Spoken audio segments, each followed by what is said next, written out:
Hello everyone, please tell me. Which city are you listening from? What time is it there? It was one of those quiet evenings when everything feels like it's suspended, as if time itself is holding its breath. The sun had already set, leaving the sky a dusky shade of purple, and the streetlights flickered to life, casting long shadows on the pavement. I was walking home from the cafe, my mind wrapped up in the thoughts of the day, when I noticed her.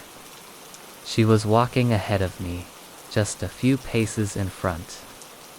At first, I didn't think much of it, just another person out for an evening stroll. But as I watched her more closely, I couldn't shake the feeling that there was something odd about her. She was dressed in a long, dark coat, the collar turned up against the chill of the evening, and her hair was tucked neatly beneath a scarf, hiding most of her face. Her pace was steady, almost too steady, like she was walking with a purpose, yet there was no rush to her movements. She reached the end of the block, where the road curved, and I saw her turn the corner. The intersection there was quiet, the streetlights casting soft pools of light on the empty road. I picked up my pace, thinking I would catch up, maybe pass her. But as I reached the corner where she had disappeared, I stopped dead in my tracks. The road ended. It wasn't just that the street was a cul-de-sac, or that it curved sharply into another road. No, the road ended completely. There was no continuation, no path forward, just a jagged, broken edge where the pavement stopped, leading into an overgrown patch of weeds and rubble. I could see the jagged remnants of a stone wall beyond the weeds, some crumbled steps leading to nowhere. The faintest remnants of a street sign poked through the vegetation, almost swallowed by the wild growth. I stood there for a moment, confused. She had turned that corner, right? I had seen her do it. She couldn't have just disappeared. There was no way. I walked toward the edge of the road, feeling a knot tighten in my stomach. The hairs on the back of my neck stood up, and an odd sense of dread began to creep over me, as if I had just stepped into a place where I wasn't meant to be. I looked down the stretch of road again, hoping maybe I had missed something, but it was as empty as before. No sign of her, not a single trace. It was as if she had walked into thin air. I glanced back down the way I had come, hoping to see her further down the street.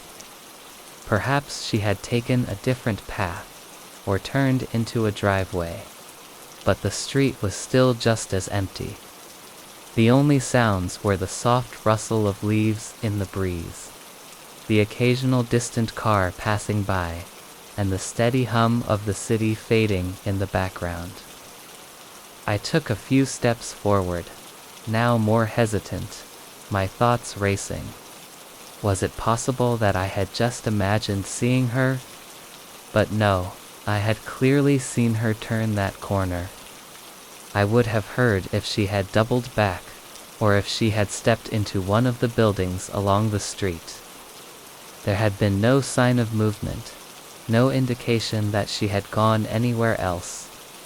A strange, sinking feeling settled in my chest as I stood there, staring at the spot where the road should have continued. The emptiness ahead felt oppressive, like the world had simply decided to stop here, leaving me with only questions. I glanced at the crumbled steps leading into the forgotten remains of the wall. The wall was not high, just a short barrier of stone, but it seemed oddly off, almost like it had once been a part of something bigger, something that had been torn away or erased. It felt wrong, as though this place was out of sync with everything around it. like a forgotten part of the city that had been abandoned for reasons no one wanted to talk about. I turned back toward the road, unsure of what to do next. The streetlights flickered above me, their glow now seeming too bright, too cold for this hour. I took a deep breath, forcing myself to walk back the way I came, away from the empty end of the road and toward the familiar well-lit streets ahead. As I passed the corner again, I glanced over, half expecting to see her standing there again, but the spot was empty. The air felt thick now, heavier somehow, as if something had been unsettled. I tried to shake off the feeling, tried to convince myself that it was just my imagination, that I was just tired from the long day. But then, as I walked a little further down the street, I heard it. A soft sound, like footsteps behind me. At first, I thought it was just the echo of my own footsteps, the sound bouncing off the walls of the buildings. But then the footsteps grew closer, unmistakable in their rhythm, as though someone was following me, keeping just enough distance to remain barely out of sight. I glanced over my shoulder, but there was no one there. The street was empty, as it had been before. I quickened my pace, my heart starting to pound in my chest, and the footsteps behind me quickened too. Step by step, the sound grew louder, closer, until I could feel the pressure of it, like a weight on my back. I could hear my own breath, shallow and quick, matching the pace of the unseen presence behind me. I turned a corner, desperate to put some distance between myself and the sound. I glanced behind me again, but the street was empty. I could still hear the footsteps, though, just faintly, like they were following me from somewhere out of view. I didn't stop walking until I reached the safety of my apartment building, my heart still hammering in my chest, my hands trembling. I turned and looked down the street, half expecting to see someone standing at the corner, waiting. But there was nothing. The road had ended, and so had she. And yet, as I stood there, I couldn't shake the feeling that she had never really left at all. That somewhere, just beyond the corner, she was still waiting, watching, smiling, waiting for me to come back. It started as a typical evening, the kind that felt like a calm, uneventful routine, where the world around you hums along as usual, just like any other day. I had been out running errands, enjoying the rare moments of quiet, when I decided to take a shortcut through a park near my apartment. It was the kind of park that had old, towering trees, their branches creaking in the wind, and dimly lit paths that twisted and turned through the underbrush. The park was nearly empty at this hour, which I preferred. The air had a chill to it, with the smell of damp earth mixing with the faint scent of freshly cut grass. I was lost in my thoughts, the sound of my footsteps echoing softly on the gravel path, when I suddenly became aware of something behind me. At first, I thought it was just the rustling of leaves, the wind playing its tricks. But then, I heard it again. Footsteps, not the casual sound of someone walking nearby, but something deliberate, rhythmic, like someone was following me. My heart skipped a beat. I quickened my pace, trying to shake off the unsettling feeling. The footsteps behind me mirrored my movement. Each step I took was followed by another, just a fraction of a second later. I told myself it was nothing. It had to be nothing. There were probably other people in the park, just out of sight. Or maybe it was the sound of my own footsteps reverberating off the trees. But the more I walked, the more I felt like I was being followed, and that feeling settled deep in my chest, a cold weight I couldn't ignore. I glanced over my shoulder, half expecting to see someone walking behind me, maybe a jogger or a fellow but when I looked, the path behind me was empty. The park was silent, save for the faint rustling of leaves in the trees. I paused, my breath coming a little faster, my eyes scanning the empty path. I shook my head, trying to dismiss the paranoia. It was just my imagination, I convinced myself. The night was playing tricks on me. But as I turned to continue walking, I heard it again, the unmistakable sound of footsteps. This time, they were closer, almost too close. My skin prickled, and I froze in place, my heart pounding in my chest. The footsteps didn't stop. They were right behind me, each one so distinct, so perfectly timed with my own. As if someone were walking just a few feet away, matching my every step. I whipped around again, this time with more urgency, expecting to see someone standing there. But there was no one. The path was empty, the trees standing still in the night, casting long shadows across the gravel. I stared at the empty space behind me, my breath shallow, my mind racing. I was alone. But I wasn't alone. The feeling of being watched was suffocating, like invisible eyes were on me, scrutinizing my every movement.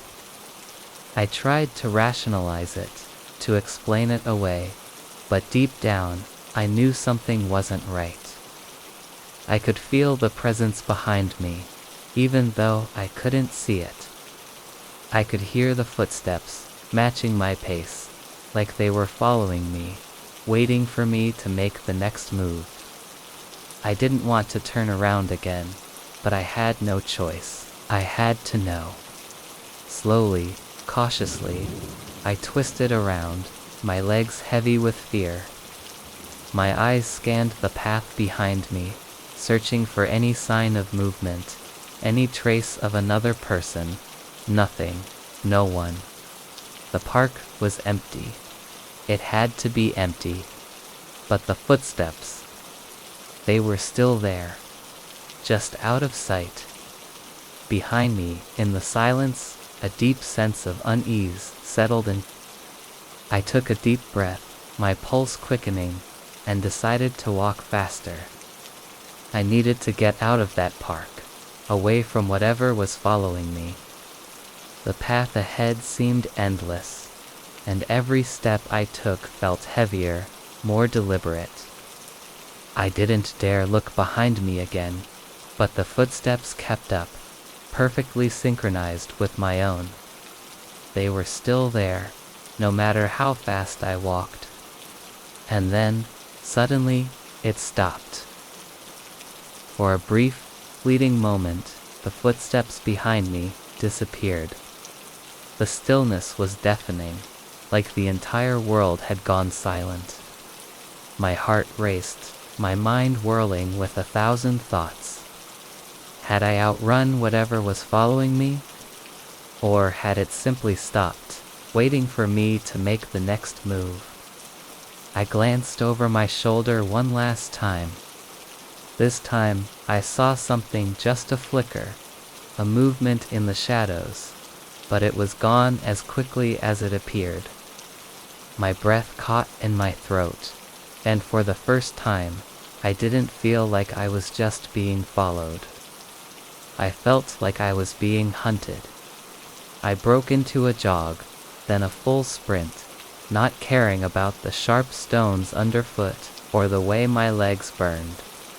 The footsteps started again, this time in perfect sync with my rapid pace. They were closing in, faster, louder, as if whatever was behind me was right on my heels, just inches away from me. I didn't dare look back anymore. I didn't stop running until I reached the edge of the park, where the streetlights from the city finally lit the way ahead. I didn't know what I had just experienced. I didn't know if it was my mind playing tricks on me, or if there had really been someone or something following me in the dark. But one thing was certain. When I looked back once more, the park was still empty. No one was there, and yet the footsteps had never stopped.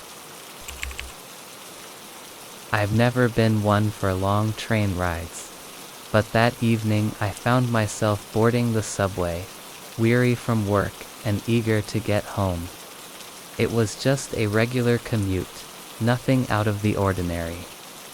I slid into one of the empty seats, the cool air of the underground station sending a slight shiver down my spine as the doors closed behind me. The train hummed to life, the familiar screech of the wheels against the tracks filling the car as it began to move. The lights flickered above me, momentarily plunging the car into darkness before they stabilized again. The usual murmur of passengers, the shuffle of feet, the soft chatter, it was all there. But something about the atmosphere felt off. There was a heaviness in the air, like the kind you feel just before a storm, and I couldn't shake the odd sensation that something wasn't quite right. I looked around at the few passengers on board: an older man asleep in the corner, a woman with headphones on, eyes closed, and a man sitting across from me, staring out the window, his face hidden in shadow. All of them seemed so ordinary, but there was a quiet stillness that made the car feel more like a vessel of isolation than a public transportation system. As the train moved deeper into the tunnels, I noticed something strange. The station names on the digital sign above the doors didn't match anything I knew.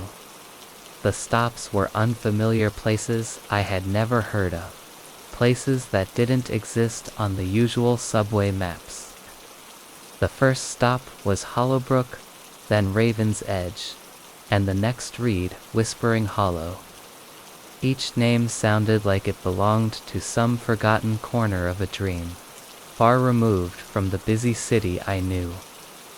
I pressed my hand to the cold window, the city lights outside now a blur of motion. A wave of unease washed over me. I glanced around again, but the other passengers seemed oblivious to the oddities unfolding. The man across from me shifted slightly, his eyes now looking directly at me, and I quickly turned my gaze away, my heart beating faster. The train slowed and then stopped, the screech of the brakes loud in the stillness. The doors opened, but there was no platform, no sign of a station, just a vast expanse of darkness beyond. I could see nothing but blackness stretching out, swallowing any trace of light. It felt as though the train had stopped in the middle of nowhere. The air inside the train grew colder, the temperature dropping sharply, and I shivered involuntarily. My breath misted in front of me as I stood, unsure of what to do. Should I get off? The idea of stepping out into that darkness, with no station in sight, felt like a terrible mistake. But the train didn't move, and there was a growing sense of urgency building in my chest, as though time was slipping away.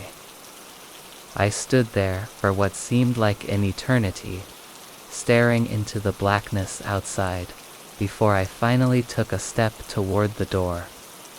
The man across from me had gotten up without a sound, and now he was standing next to the doors, his back turned to me. I froze, watching him, but he didn't seem to notice. He simply stood there, waiting. The sudden jolt of the train starting again snapped me from my trance. The doors closed, the train lurching forward with a jarring motion, but now the atmosphere had shifted. The walls of the subway tunnel outside had changed. The dark, grimy walls I was used to had been replaced by smooth, untouched stone, worn by age, and yet strangely untouched by time. And then I saw it, a faint flicker of light, distant but growing nearer, and it wasn't from the subway train. It was something else, something not meant to be there. The train moved faster now, the city outside a blur as the lights above flickered again, casting strange shadows on the faces of the other passengers. I could feel the weight of their eyes on me, though no one was speaking. The woman with headphones had taken them off and was staring ahead, her eyes wide and unblinking, her mouth slightly open as if frozen in place. The man across from me was still staring out the window, but now his reflection was wrong. His face was faintly distorted, as though it was melting, warping like a reflection in the surface of water. I turned away, my heartbeat quickening as the sound of the train's wheels grew louder, faster, almost deafening. But then, the unmistakable sound of footsteps, heavy, slow, echoed from somewhere behind me. I glanced over my shoulder, but there was no one there. The train car was still empty, save for the passengers who seemed unaware of anything happening at all. The lights flickered again, and for a split second, I could have sworn I saw someone standing at the end of the car. A figure, just standing there in the darkness, watching me.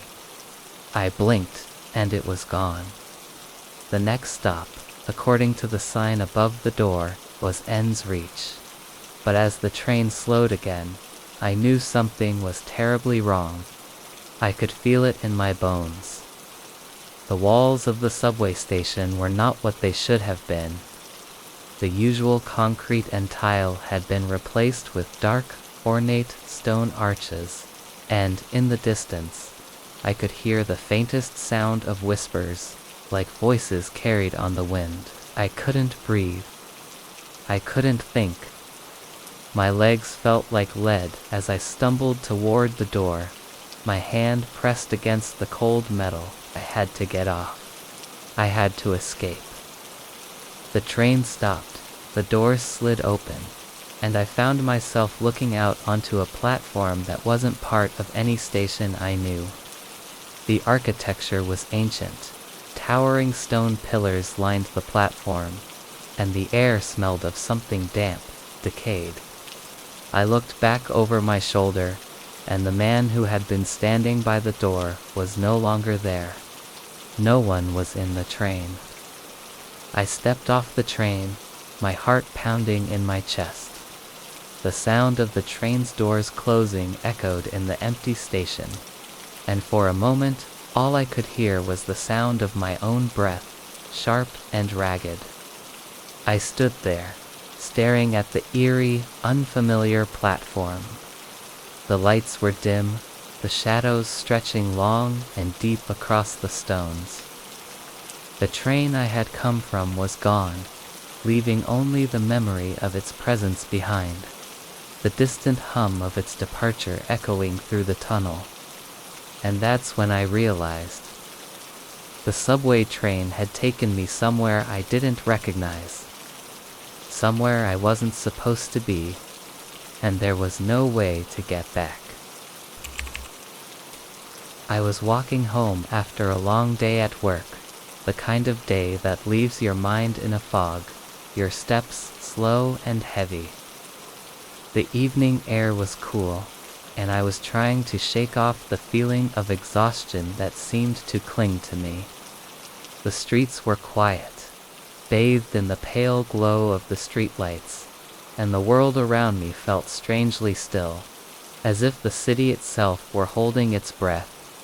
As I turned the corner onto my block, I glanced across the street, and that's when I saw her. She was standing by the window of the old house across from mine, just like the countless other evenings I had passed by. I had seen her there before, always in the same spot, framed by the curtains, her silhouette barely visible through the frosted glass. Tonight, though, it was different. There was something about the way she was standing that caught my attention. It wasn't just her usual posture, standing motionless. No, tonight she was looking directly at me, her face illuminated by the faint streetlight that crept through the window. And then, just like that, she smiled. A small, knowing smile. The kind of smile that was warm but held a secret, a quiet confidence that made my stomach twist. There was nothing particularly remarkable about her, really. She looked like someone you might pass on the street without thinking twice. Mid-30s, brown hair, dressed in a simple blouse and jeans, with a face that was pleasant but unremarkable. And yet, in that moment, I felt a strange shiver run through me, like an electric current that sparked from the pit of my stomach. I stopped, uncertain for a moment, my feet frozen in place. She was smiling at me across the street, her gaze unblinking, unwavering.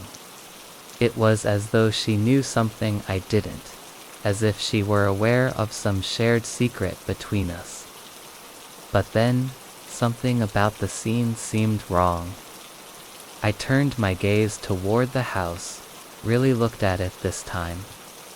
It wasn't just her smile that unsettled me, it was the whole situation. The house itself. I had lived in the neighborhood for a while now, and I knew that house well. It was old, weathered, with cracked windows and peeling paint.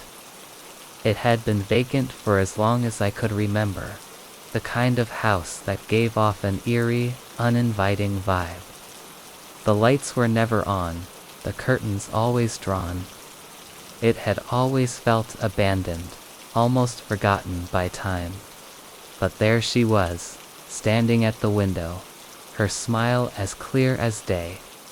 I should have kept walking, told myself it was nothing, just a trick of the light maybe, or a figment of my tired mind. But I couldn't shake the feeling that something wasn't right. Something in my gut told me that this was different from all the other times I had passed the house. Something in the way she smiled at me, in the way she stood there, waiting for me to notice her, felt too deliberate. I forced myself to walk, taking one step at a time, trying to ignore the unease that was gnawing at me. But I couldn't help but glance back. She was still there, her smile still in place, her eyes still locked onto mine. I reached the entrance to my building, my heart pounding, and I quickly fumbled for my keys. The door creaked as I opened it, but as I stepped inside, I paused. The building's hallway was dim, and I could see the faint flicker of the light coming from my apartment at the end of the hall. I set my bag down, took a deep breath, and tried to push the unsettling feeling from my mind. It was then that I heard something. A soft knock. It was faint, almost like a whisper, but it was unmistakable. Someone was knocking at my door. I froze, my breath catching in my throat. I hadn't heard anyone come up the stairs. No footsteps, no voices, just the sudden, soft knocking. I hesitated, unsure of what to do. Maybe it was someone who had gotten the wrong apartment. But as I took a few steps forward, the knocking came again, louder this time, and with a strange rhythm, almost like it was trying to communicate something. I turned the handle slowly, and opened the door, half expecting to find no one there. But when I looked out into the hallway, my heart nearly stopped. She was standing there. The same woman, the one who had smiled at me from across the street. She was standing in the hallway, just outside my door, her expression the same as before. The same knowing smile, the same calm presence. But now, her smile seemed different. It was less warm, more like a mask. And her eyes were no longer the pleasant brown I had seen earlier. They were dark, deep, almost hollow, as if they had swallowed the light around them. I tried to speak, but my throat went dry. What was she doing here? How did she even get into the building? She didn't move. She just stood there, her gaze fixed on me, and I felt the weight of her eyes on me, as if they were pressing against my chest. And then, without a word, she reached out and touched the doorframe, her fingers brushing against the wood as though she were marking something. I stepped back instinctively, my body frozen with fear. Something inside me screamed to close the door, to lock myself away, but I couldn't. I was paralyzed. Finally, she broke the silence, her voice soft and slow, like she was savoring each word. "I smiled at you," she said, her words hanging in the air, heavy with a strange, unspoken meaning. "But you didn't see the light." I blinked, trying to process what she meant. What is... Before I could finish the sentence, she was gone. Just like that. One moment, she was there, standing in the doorway, and the next, there was nothing. No footsteps, no rustling, just a strange, empty silence that settled in the hall. I stood there, my heart racing, staring at the empty space where she had been. My breath felt ragged, my legs weak beneath me. It didn't make sense. How had she gotten in? How had she vanished so quickly? I slammed the door shut, locking it behind me, and leaned against it, trying to calm my shaking hands. I was about to turn away when something caught my eye. My reflection.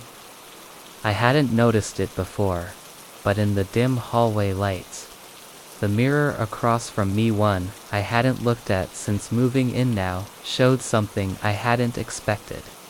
There she was. Not just in the reflection, but beside me, standing in the hallway behind me. And this time, her smile wasn't just a smile. It was a grin, a cold, wide grin, stretching impossibly far. I couldn't breathe, I couldn't move. The woman in the mirror wasn't just a reflection of me. She was something else entirely. And in the reflection, I could see it now.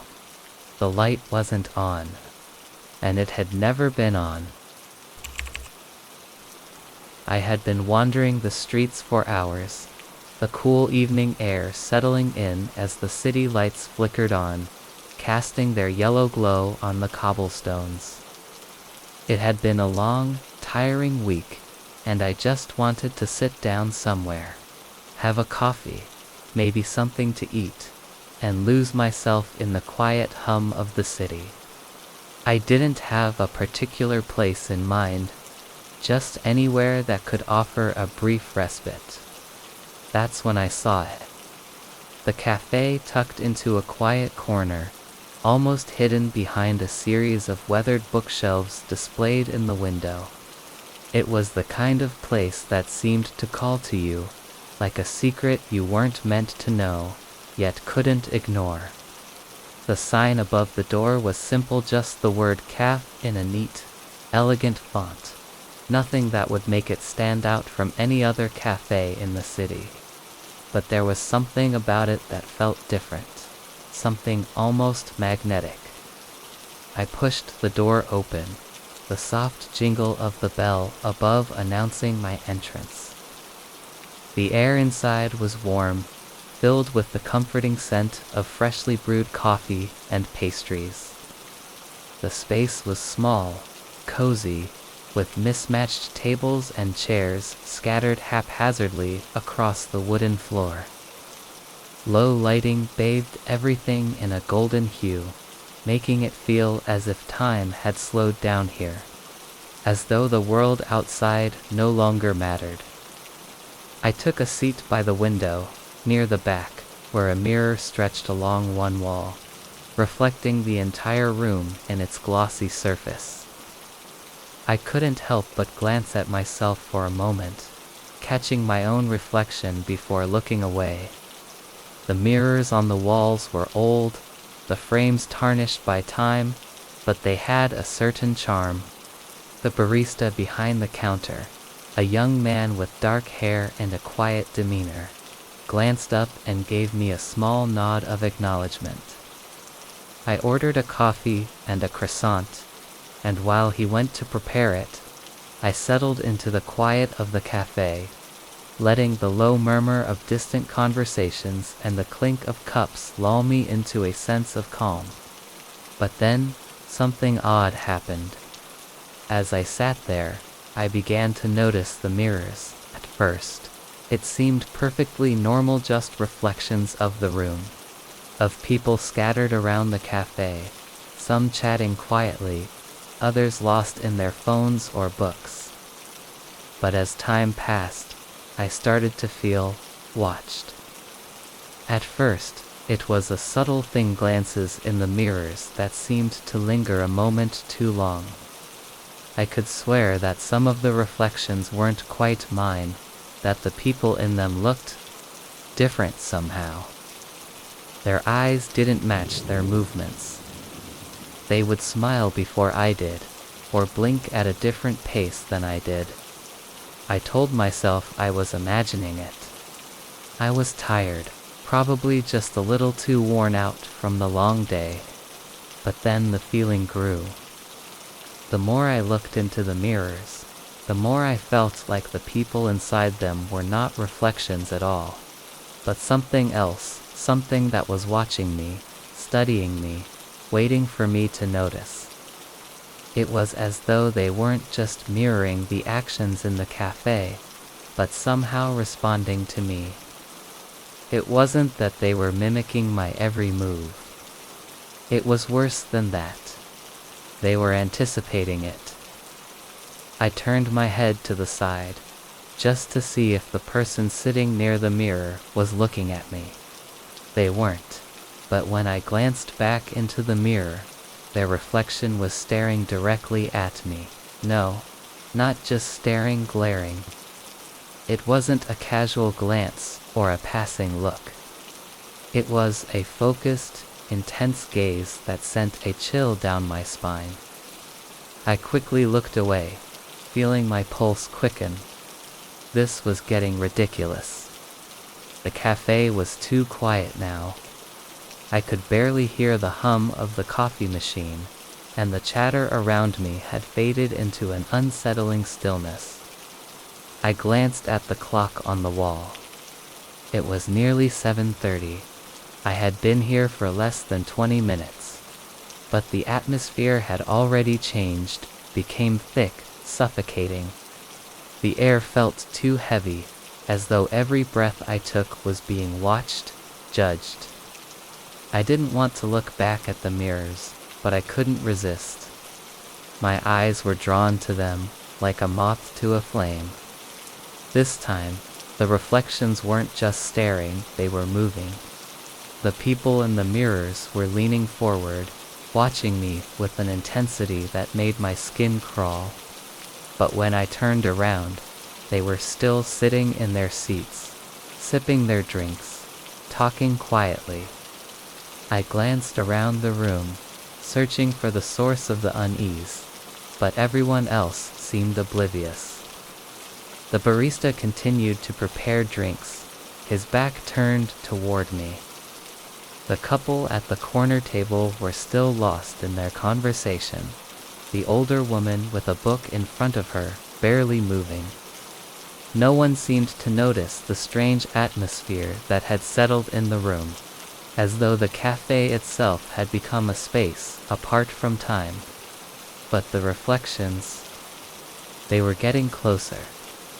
Every time I looked into the mirror, the people in it were no longer just mimicking the scene around me, they were leaning forward, their faces starting to twist into expressions of curiosity, even amusement. And I could feel their eyes on me, like a weight pressing down on my chest. I couldn't stay here anymore, I needed to leave. I stood up, shaking, and went to the counter to pay for my coffee, not daring to look into the mirror behind the counter. The barista handed me my receipt without a word, his eyes barely meeting mine. I grabbed my things and hurried toward the door, trying to keep my gaze fixed on the exit. But I couldn't help but glance at the mirrors one last time. And that was when I saw it. In the reflection, standing at the table where I had been sitting, was me. Or, at least, a version of me. It was me, but it wasn't. The figure in the mirror had the same posture, the same clothes, but its face was different. It was distorted, its eyes wide and staring, a smile stretched too far, too wide. It wasn't my smile. It wasn't my face at all. The reflection mouthed something. I couldn't hear the words, but I saw its lips move. You're not leaving. I froze. The door, which had been open when I entered, was now shut tight, and the windows were covered in a fog so thick I couldn't see the street outside. The cafe had closed in on me. And as I stood there, locked in place, I realized the truth. I wasn't in the cafe anymore. The people I thought I had seen, the barista, the couple, the patrons, none of them were real. They had never been real. They were all just reflections, watching me from the mirrors, waiting for me to notice them. And now, I was the one in the mirror. My reflection smiled back at me, its eyes filled with something far darker than I had ever seen before. It was one of those late nights when everything feels suspended in time, the kind where the streets are quiet and the world around you feels almost dreamlike. I had stayed late at work, finishing up a project that had been hanging over my head for weeks. As I stepped out of the office building, the crisp night air hit my face, and I welcomed the coolness, grateful for the stillness of the evening. I didn't plan on walking home, but the silence of the city had a calming effect on me, and the thought of a long, solitary walk seemed somehow appealing. My apartment was only about a mile away, so I decided to stretch my legs. The streets were nearly empty, the usual hustle and bustle of the city now replaced with the occasional hum of distant traffic and the soft rustling of leaves in the wind. The streetlights flickered above me, their glow casting long shadows on the pavement as I walked. It wasn't long before I noticed something strange. As I walked beneath each streetlight, the light would flicker and then go out entirely, leaving me in complete darkness for a brief moment before the next light would flicker on a few yards ahead. I paused for a moment, looking up at the lights, wondering if there was a power outage or maybe a faulty circuit. It was odd, but nothing more. I kept walking, dismissing the flickers as a quirk of the city's aging infrastructure. But as I continued, it happened again. One by one, the streetlights above me turned off, each light snuffing out as I passed beneath it. It was like they were all in sync with my steps, as if the very act of walking through the streets was causing them to die out. I glanced around, half expecting to see some explanation, perhaps someone tampering with the lights or an issue with the wiring, but the street was empty. There was no one in sight, no movement except for the occasional rustle of the wind. By the time I reached the corner, only one light remained on in the distance, casting a pale glow at the intersection ahead. I picked up my pace, eager to reach the safety of the light, but something made me stop. It was my shadow.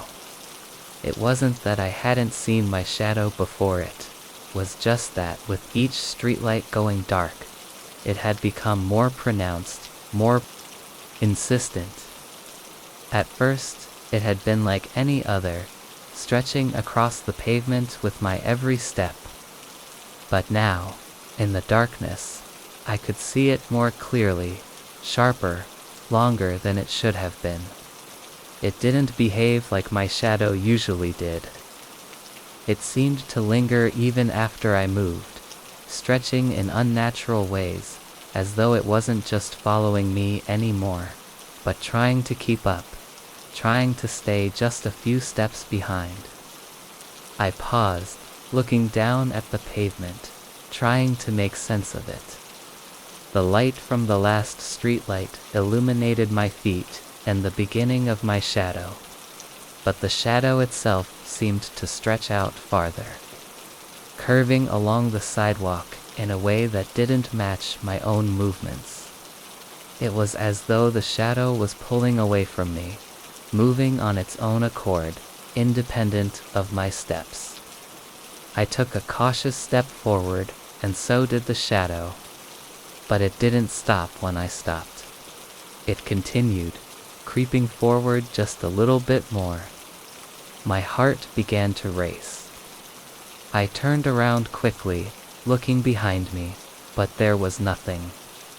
No one, no strange figures, nothing unusual.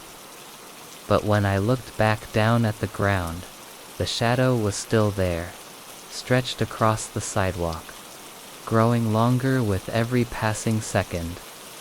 I shook my head, trying to shake off the unsettling feeling that was slowly creeping up my spine. It was nothing, just my imagination playing tricks on me. I needed to keep moving. I turned back to face the last light at the intersection and quickened my pace. But my shadow stayed behind, lingering in the dark, trailing me like a silent observer. I reached the corner, stepping into the dim light of the final street lamp. I felt a strange relief wash over me, the familiar glow comforting in the silence. But as I stood there for a moment, catching my breath, I noticed something that made my blood run cold. The shadow was still there, but it wasn't just stretching across the pavement anymore.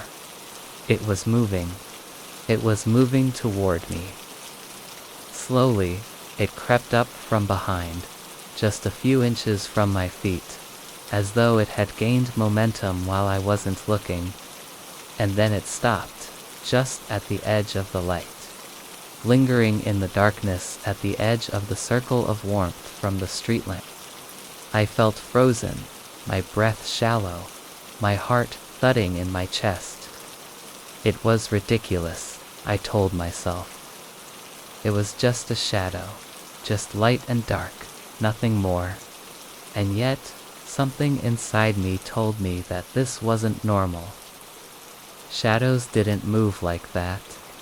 Shadows didn't stretch and crawl and linger in the way this one was. It was as if it had a life of its own, as though it had been waiting for this moment to catch up with me, to close the distance between us. I stepped forward, out of the circle of light, and for a moment, I thought it had stopped. But when I looked back, my shadow didn't just follow, MIT stayed behind, rooted in place. as if it had been waiting for me to leave the light.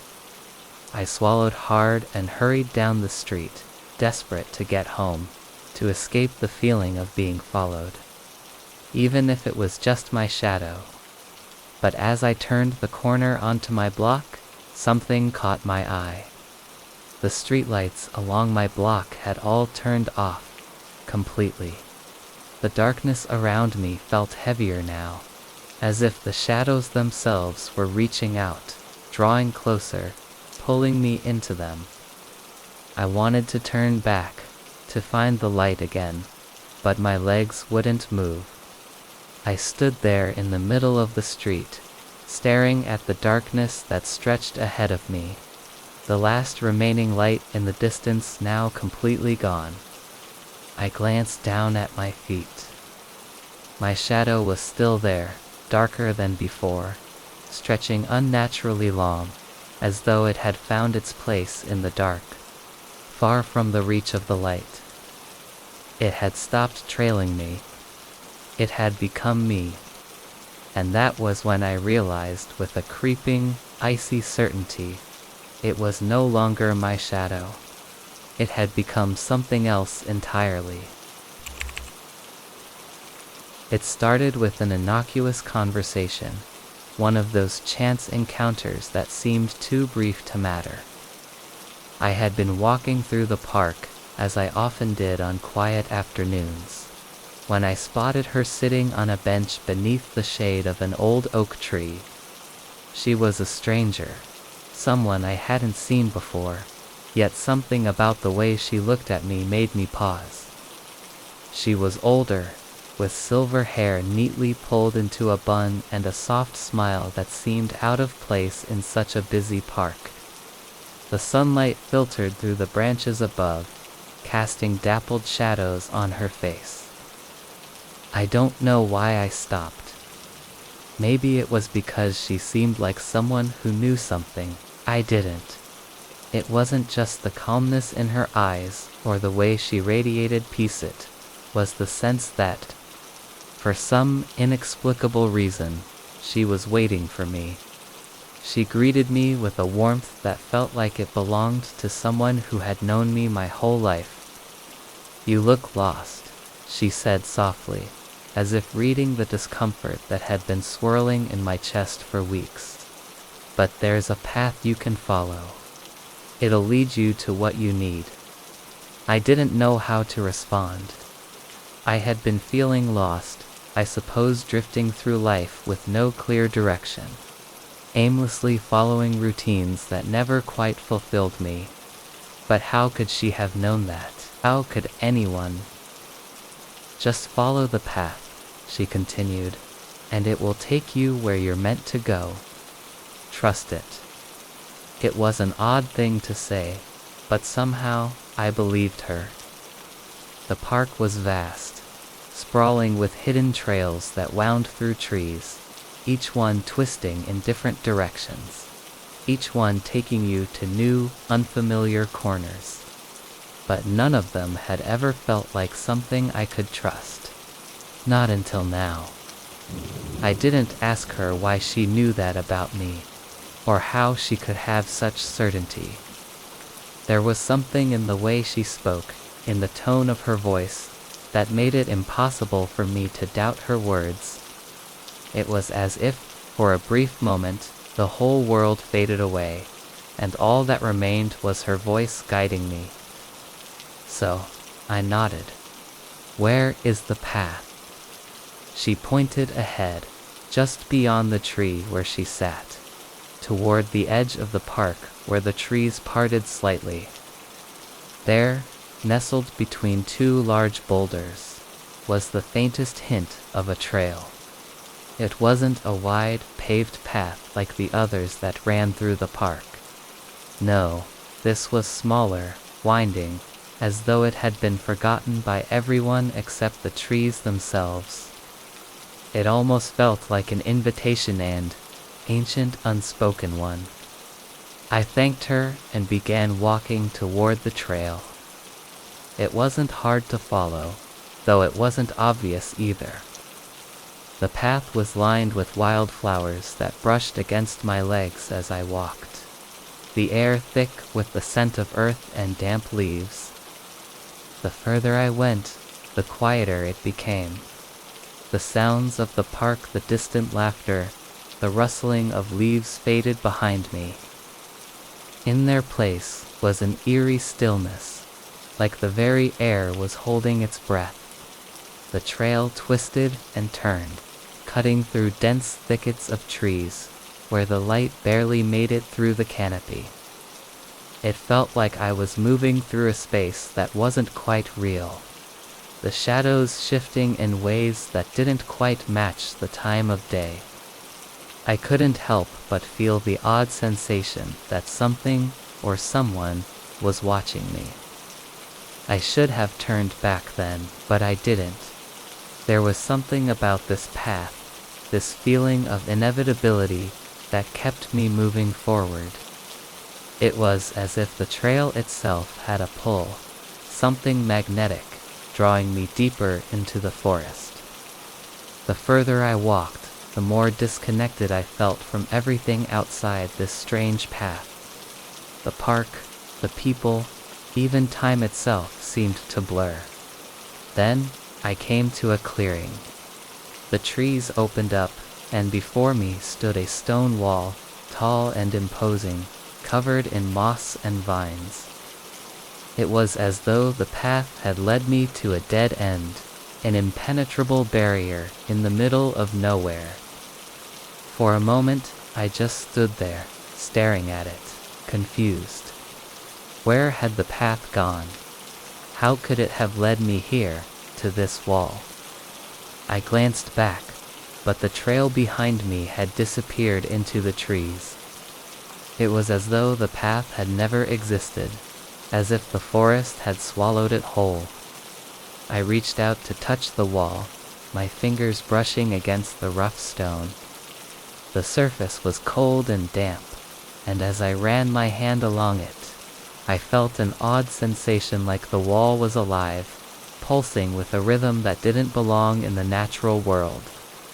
I stepped back, my heart pounding in my chest. Something wasn't right. This wasn't what I had been expecting. There was no way the path had led me to this wall on purpose. And yet, I couldn't shake the feeling that this, too, was part of the journey. This was where I was meant to be, though I had no idea why. I turned back around, my breath shallow, and there she was. The woman from the park, standing just a few feet away from me, as though she had appeared out of nowhere. She smiled, her eyes soft but knowing. "You've come to the end of the path," she said, her voice like a whisper in the wind. "But the wall is not the end. It's the beginning." I stared at her, unable to understand. What do you mean? "The path." She raised a hand, silencing me. "The path led you here for a reason. You were always meant to face this wall. It's where you will begin your real journey." I wanted to ask her more, to demand answers. But before I could speak, she was gone, vanishing as quietly as she had appeared, leaving me alone in front of the stone wall. I stood there, staring at it, for what felt like hours. The wind picked up, rustling the leaves around me, but the silence in the air remained thick and suffocating. It was then that I realized the truth. The path had never been about reaching a destination. It had been about facing the wall, about finding the place where everything I thought I knew would crumble and fall away. I stepped forward, pressing my palm against the cool stone. The wall didn't move. It didn't crack. But as I stood there, waiting, I felt something change within me. Something shifted in the air, and for the first time, I felt the weight of the journey I had started. Maybe the path wasn't meant to end at the wall. Maybe it was meant to lead me here, to this moment, so I could finally understand that the real journey wasn't about where I went, but what I was willing to face. And then, in the stillness of the forest, I heard a faint sound like the soft, distant ticking of a clock. A new path, perhaps, beginning to form. It was just a small room. I've always been the kind of person who finds comfort in simplicity, in the ordinary spaces that blend into the background. Nothing special about it, really just a room at the end of a long, narrow hallway in the old house I had recently moved into. The house was a little run down, the walls worn by time, the floorboards creaking with every step. But it was mine, or at least it felt like it.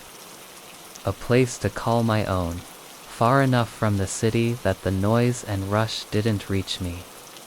I first noticed the room the day I was moving in. It was tucked away, almost hidden, in the back of the house. The door had been slightly ajar, and when I passed by, I caught a glimpse of the dark space inside.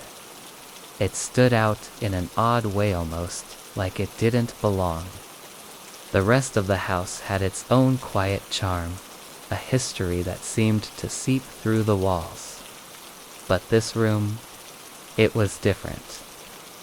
I remember feeling an inexplicable pull toward it, a quiet curiosity that told me I had to go inside, had to see what was hidden behind that door. I left it for a while, telling myself I would explore it later. But as the days passed, I found my mind drifting back to that room, the one I hadn't quite dared to enter yet. It was strange. Really, there was nothing particularly menacing about it. But I felt an odd hesitation whenever I thought about stepping inside. But that evening, as the sun was setting and the shadows grew long in the hallways, I decided I would finally go in. The house was quiet, too quiet, and I felt like I needed to confront whatever had been lingering at the back of my mind. I walked down the hallway, my footsteps muffled on the creaky wooden floor. The air in the house was colder than usual, like it had been holding its breath all day, waiting for something to happen. I reached the door, my hand resting on the cool, brass handle. For a moment, I hesitated again, as if something in the back of my mind was telling me to turn around. But I ignored it. I pushed the door open. At first, everything seemed normal. I stepped inside, and the room was exactly as I had remembered it, empty, with no furniture, just bare peeling walls and a floor covered in dust. It was dark though. I thought it was just the lack of light filtering through the small window, but as I stepped further into the room, I realized something was off. The darkness didn't feel natural. It wasn't just the absence of light, it was as if the room was absorbing it, pulling it deeper into itself, swallowing it whole. I froze for a moment, my breath catching in my throat. There was no reason for this. It was just a room, just a place like any other. But the longer I stood there, the more it felt like something wasn't right. I reached for the light switch, my fingers brushing the cool metal. But when I flicked it, nothing happened. No light, no hum of electricity. The room remained as it was, dark, heavy, and thick with an unsettling silence. I stepped further in, feeling my way along the wall. The air was damp, and I could hear the faint sound of dripping somewhere deep within the room, though I couldn't tell where it was coming from. It was a slow, rhythmic sound, almost like water falling from a great height, but there was no source. No indication of where the sound was coming from. I turned in a slow circle, my eyes straining to make out anything in the dark, but there was nothing. Just shadows and silence. I took another step, and that's when I felt it something underfoot. It was soft, almost yielding, like stepping on something thick and heavy, but the floor beneath me was solid wood. I knelt down, reaching out with my hand to feel the surface. It was wet slick, like something had spilled there. But I couldn't see it, couldn't tell what it was. The darkness pressed in closer, and I began to feel a weight in my chest, a sense of pressure that I couldn't explain. My heart started to beat faster, each thud reverberating in my ears, and I stood up quickly, feeling the floor beneath me shift slightly, almost as if the room itself were moving. That's when I heard it, a whisper. It was faint at first, just a brush against my ear, as soft as a breath. I turned, my pulse quickening, but there was no one there. No sound except for the distant drip of water, the slow rhythm that seemed to echo louder now, as if the room were alive, breathing in sync with me. The whisper came again, clearer this time. It was as though someone, or something, was standing just behind me, their voice barely audible. I couldn't make out the words, just the tone low urgent, as if trying to tell me something important. I spun around, half expecting to see someone standing in the corner, but the room was empty, still empty. The only thing in the room was me, standing alone in the dark. I backed away, my feet stumbling on the floorboards, but I couldn't tear my eyes away from the darkness. The whispering continued, growing louder, clearer, but I still couldn't understand it. And then, in the midst of it all, I felt the air shift again, as if the room was pulling something in, something from beyond the walls, and I wasn't sure if I wanted to know what it was. I reached for the door, my hands shaking as I fumbled for the handle. When I pulled it open, I expected to be met with the familiar light of the hallway, the safe, comforting normalcy of my apartment. But when I stepped back into the hall, everything had changed. The hallway was darker than it had been before. The walls seemed further away, stretched out, as though they were receding into a deep, endless shadow.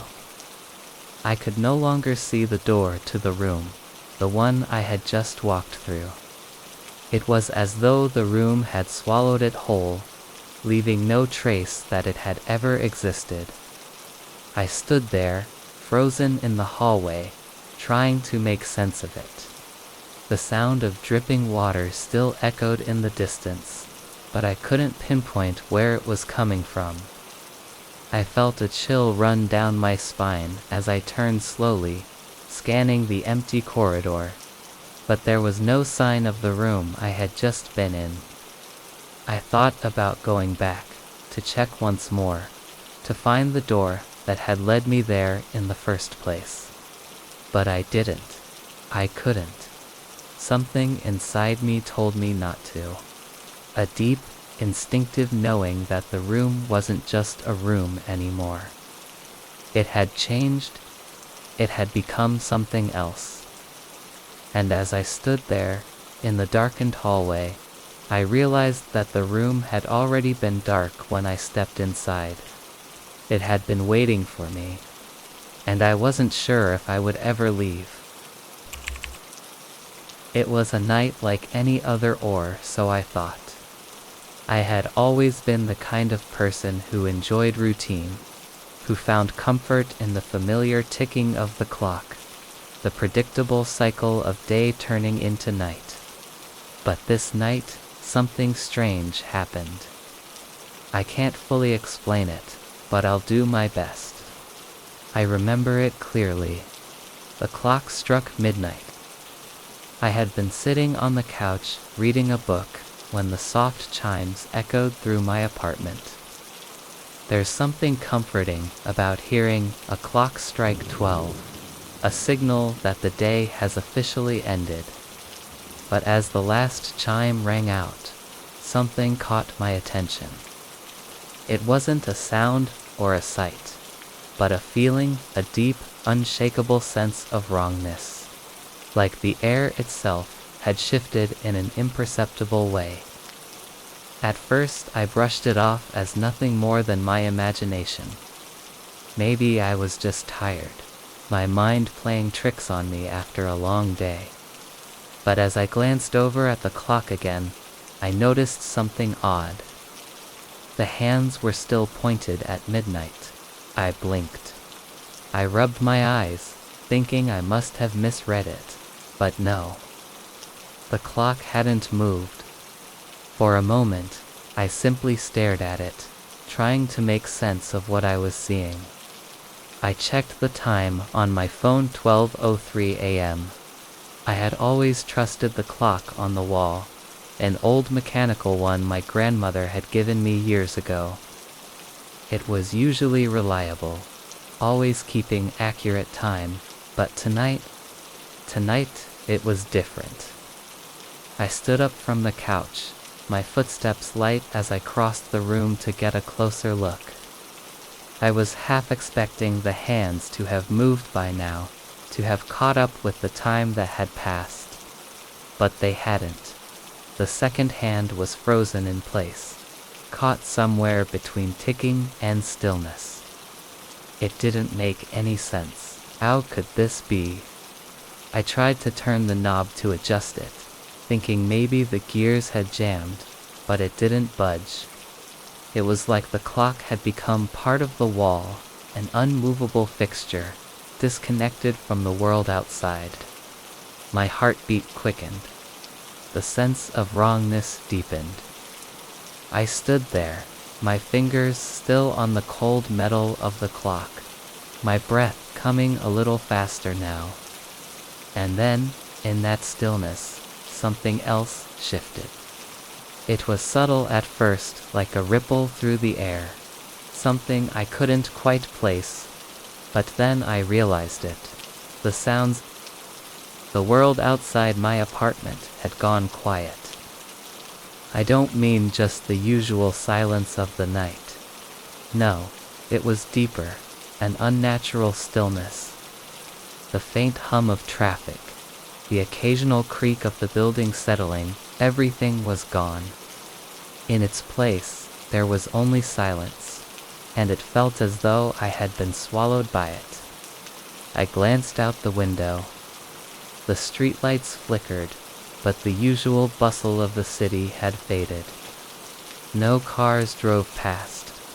No distant voices. Not even the wind moved the branches of the trees. It was as if time itself had stopped, and I was the only one left in the world. I checked my phone again, just to make sure I wasn't imagining things. 12:05 a.m. now. How had 5 minutes passed when the clock hadn't moved an inch? Panic started to rise in my chest. I ran my fingers through my hair, trying to calm myself. It's just a glitch, I muttered aloud. A power surge, or maybe the clock's broken.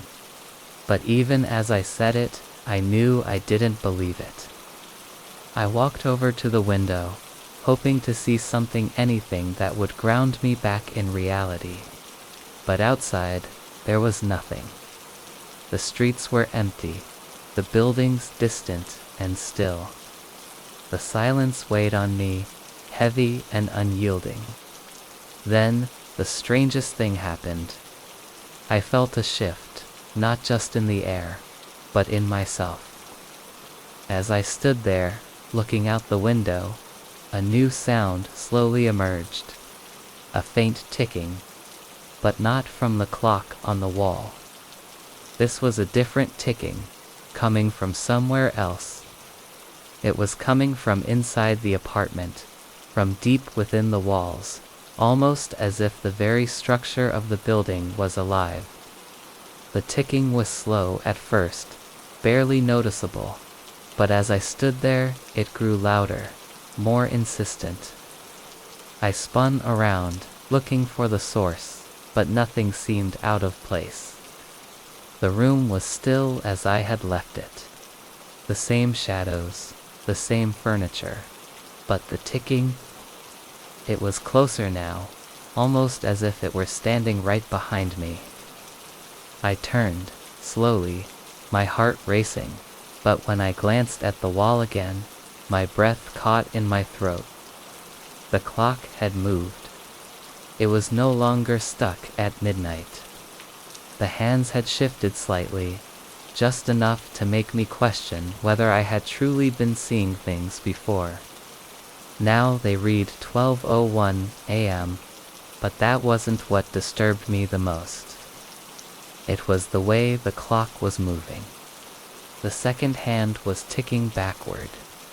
Not just slowly, but in sharp, jerking motions, as though it were being dragged in the wrong direction.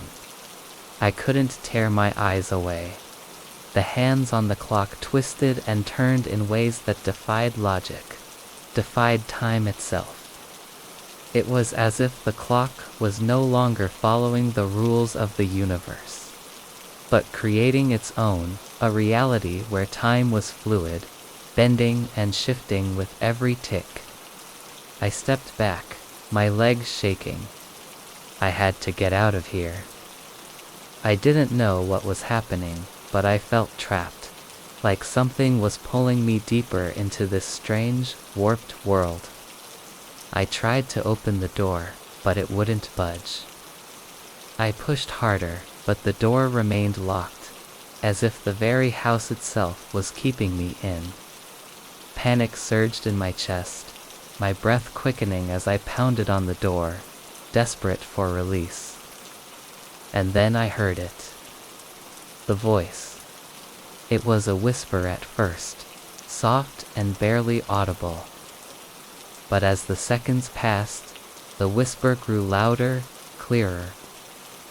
"The clock struck midnight," it said. "But you're still in the morning." I froze. The words felt like a weight, pressing down on me, suffocating me. The room began to feel even smaller, as though the walls were closing in. I looked back at the clock, now stuck at 12:01 a.m., but something had changed. The second hand was still moving backward, but now the time on the clock seemed to be stretching, slowing down to an impossible crawl. It was then that I realized the truth. I was still in the morning. The clock had struck midnight, but I hadn't moved forward. I was caught in some kind of loop, trapped in a moment that I couldn't escape. No matter what I did, no matter how hard I tried to break free, I was stuck in this in-between space, forever waiting for a time that would never come. The ticking continued, the whispering voice lingering in the air, and I realized with a sinking heart that I had been trapped here for much longer than I knew.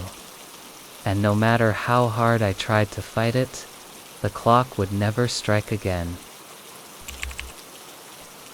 It was a Tuesday, one of those dreary afternoons when everything feels like it's suspended in a slow-moving haze.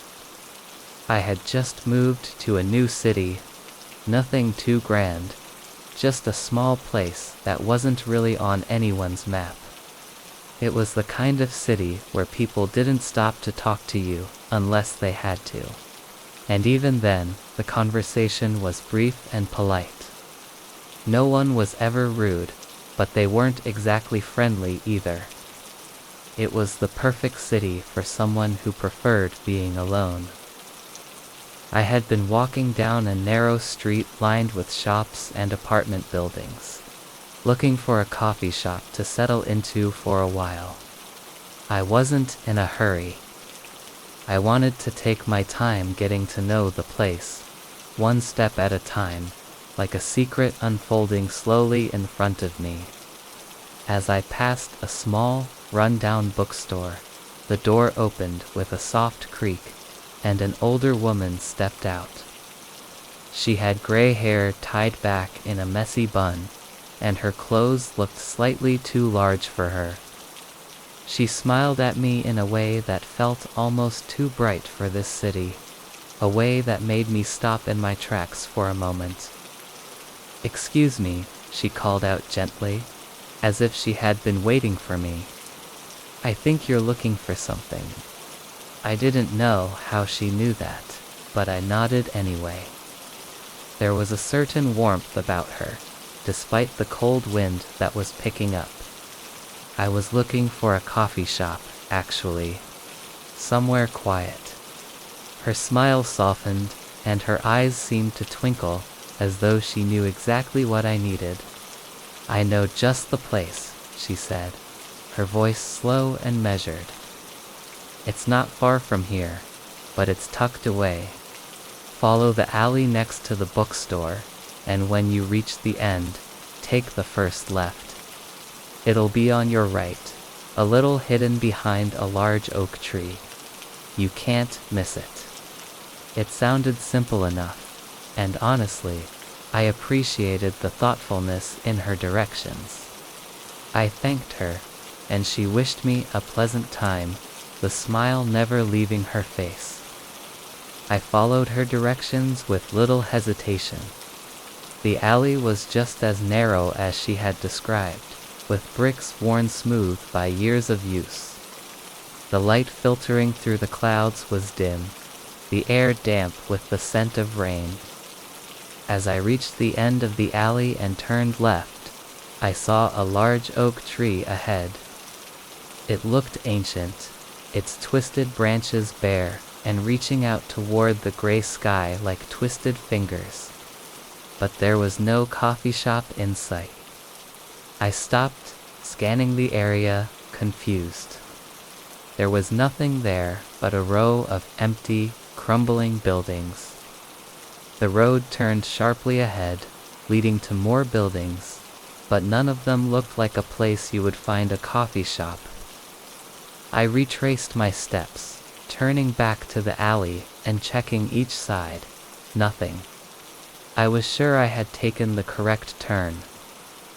At that moment, something about the situation began to feel off. I stood there for a while, my breath coming out in small clouds, unsure of what to do. The more I looked, the more the alley seemed to stretch out in ways that didn't quite make sense. The buildings felt like they were closing in, as if they were slowly shifting their positions. It was as though the city itself was bending, warping, refusing to cooperate with what I thought I knew. I went back to the bookstore, hoping to find the woman again, to ask if maybe I had misunderstood. But when I walked through the door, it was different. The shop was quiet, almost too quiet. It smelled faintly of dust and old paper, but something about the air felt thick, like it was holding its breath. The shelves were lined with books, but none of them seemed to fit with the usual collection you'd expect in a small, neighborhood bookstore. They were strange old brittle, the kind of books that looked like they belonged in a library forgotten by time. The woman was nowhere to be found. I wandered deeper into the shop, my footsteps echoing off the hardwood floors. The deeper I went, the more it felt as though the place was expanding in odd ways. The aisles seemed longer, the books more cluttered, as if they were reaching out to me. Then I heard it. A whisper. It wasn't loud, but it was distinct, like someone calling my name from far away. I froze, I turned, but there was no one behind me. My heart thudded in my chest, and I began to feel a cold sweat building on the back of my neck. I wasn't alone, but I couldn't say why I felt that way. I backed out of the bookstore, my mind racing. I turned back to the alley, hoping to find some sort of explanation for the bizarre situation. But as I walked, I realized something even stranger. The street had changed. The buildings now looked unfamiliar, like a photograph altered just slightly, making everything a little more unsettling. The weather had shifted to the air felt colder, and the rain that had been a soft drizzle before had turned into a persistent, heavy downpour, soaking my clothes in minutes. I quickened my pace, searching for anything familiar, but everything around me seemed unfamiliar, out of place. Eventually, I found myself at a corner that I didn't recognize, with no memory of how I had gotten there. The alley had disappeared, and the oak tree was nowhere in sight. Everything felt wrong. It wasn't just the city that had changed. It was something deeper, as though I had somehow walked into another version of it. And then, from the corner of my eye, I saw her again, the woman. She was standing in the doorway of an old, empty building, her eyes locked onto mine.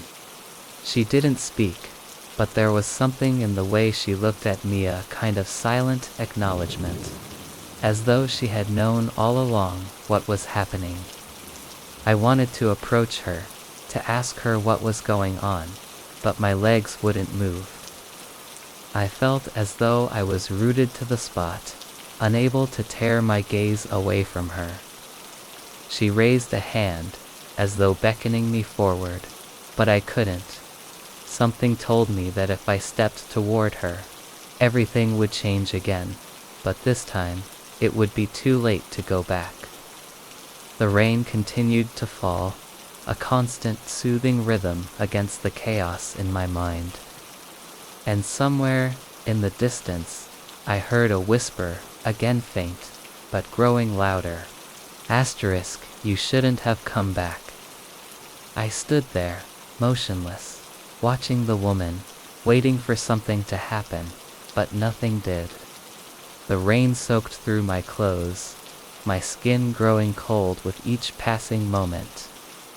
Finally, I turned away. I didn't know where I was going, but I couldn't stay there any longer. I needed to leave. I never found the coffee shop. And to this day, I still don't know what the woman meant when she gave me those directions. I never saw her again, and I haven't been able to find that street, that alley, or even that bookstore. It's like they never existed, like the whole thing was a dream that slipped through my fingers the moment I tried to remember it. But every time I walk down a street, especially on rainy days like today, I feel her eyes on me, just out of reach. I'm not sure what she wanted, or why she pointed me in the direction of a place that doesn't exist. But sometimes, when the world feels too quiet, I hear the whisper again, soft and insistent. Just at the edge of my mind, asterisk, you shouldn't have come back. It was just an ordinary day when I found the ticket stub. I know, it sounds trivial, almost forgettable. But I can't seem to let it go. Maybe it's because of how strange everything about it felt. I was cleaning out an old drawer in my apartment when I found it. At first, I thought it was a receipt, a random scrap of paper that had been lost between books and old letters. But then, I saw the familiar shape of a train ticket. The kind that's printed on thick paper, not the glossy, modern ones you get from an app or online. The date on the ticket caught my eye, September 14th, 2017. I could clearly see it, even in the dim light of my apartment. It was for a train from the city to a place called Ashford Station. But that didn't make sense. I had never been to Ashford, and I certainly hadn't taken a train that day or any day that year, for that matter. I stared at the ticket for a long time, turning it over in my fingers, trying to make sense of it. I knew for a fact I had never traveled to Ashford. I didn't even recognize the name of the station. It wasn't just the destination. There was something about the ticket itself that felt wrong. The edges were frayed, as though it had been handled too much, as though it had been pulled from the depths of a forgotten purse or bag. I ran my thumb over the surface, expecting it to feel like paper smooth, crisp, and cold. But instead, it felt oddly warm, almost as if it had been recently handled by someone else.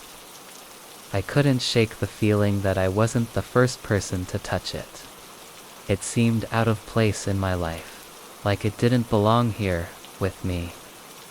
I had a weird sensation that it was waiting for me to notice it, that it had been placed there on purpose, as though it had been waiting for years to be found.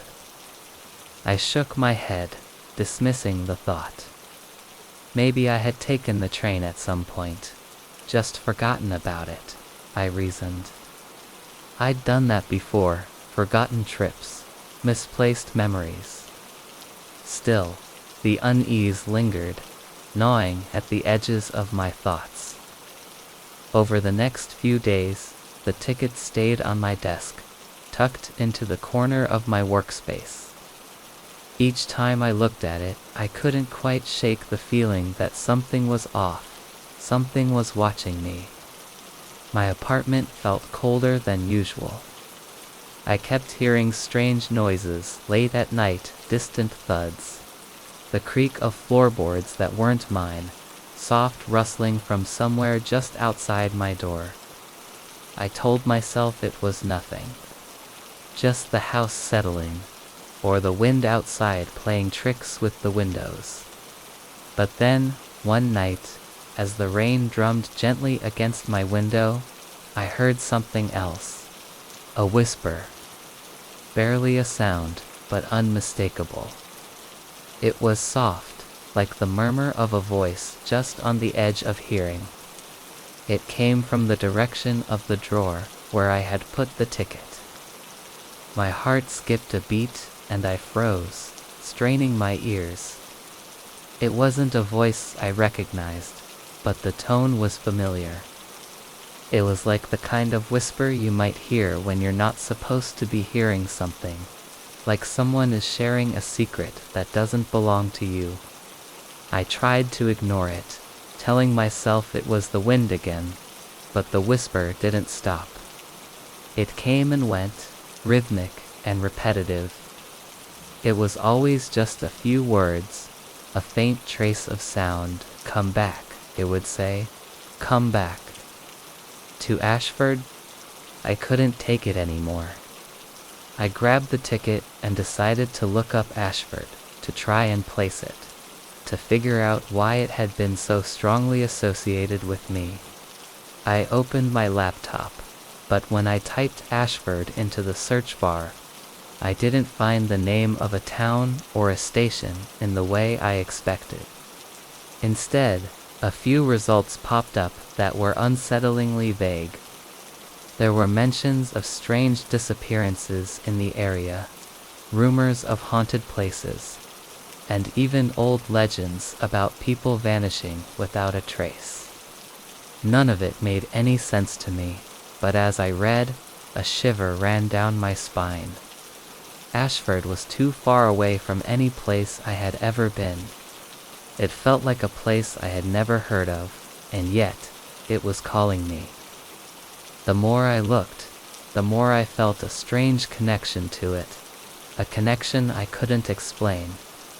My breath quickened as I clicked on an old post from a forum, dated just a few years ago. It was a person recounting a strange experience, a ghost train that had taken them to Ashford Station in the middle of the night. They described a strange pull, a sense of inevitability that took hold of them.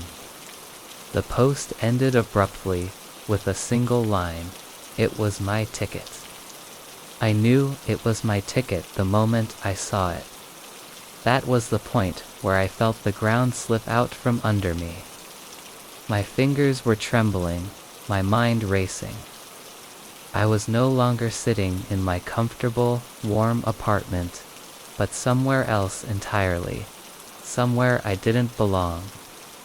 The rain had started again, louder this time, beating against the window like a constant growing drum. I grabbed the ticket again, feeling the edges of it, wondering how it had ended up in my drawer. Had it been waiting for me to find it? Or had I somehow been led to it? I closed my laptop and sat there for a long time, staring at the ticket in my hand. The room was dark now, the only light coming from the dull, flickering lamp on my desk. I could feel the weight of the ticket, its presence in the room almost suffocating. There was no rational explanation for any of this. And yet, I couldn't stop myself from thinking about that whisper. Come back. I didn't even know what it meant, but it felt like something was urging me to return, to go somewhere I had never been. That night, I couldn't sleep. I lay in bed, the ticket still on my desk, feeling as though it was pulling me toward it, toward something I couldn't see. I felt like I was being watched, not by someone, but by something. Something ancient and forgotten, lingering just at the edges of my awareness. The rain continued to fall outside, rhythmic and soothing, but the whispers were growing louder now. Every time the rain let up, I would hear them more clearly. Come back to Ashford. The next morning, I made a decision. I had to go. I don't know why, but the urge was overwhelming, like it was the only thing left for me to do. I packed a small bag and left my apartment, taking only the ticket with me. I didn't know where Ashford was, but I knew I had to find it. It was the only way to end this whatever it was. The ticket had led me this far, and now it was time to follow it. I never made it to Ashford. I was on the train, waiting to reach my destination, but something was off. The journey was taking longer than it should. The sun had already set, and there was an odd, quiet tension in the air. When I looked out the window, I didn't see the familiar countryside or the passing buildings. Instead, the landscape was dark and unfamiliar, almost dreamlike. And as I stared, I realized that the station in the distance wasn't Ashford. It was somewhere else entirely. I don't remember much after that. The next thing I knew, I was standing at the station. But it wasn't Ashford, not even close. It was a place I didn't recognize, a place that seemed wrong, and the ticket, gone, vanished. To this day, I don't know what happened. I never found Ashford. I never found the train, and I certainly never found the ticket again. But sometimes, when it's quiet and the rain falls against my window, I hear the whispering. It's faint, but unmistakable. Come back to Ashford. And I wonder, was it ever really meant for me to leave?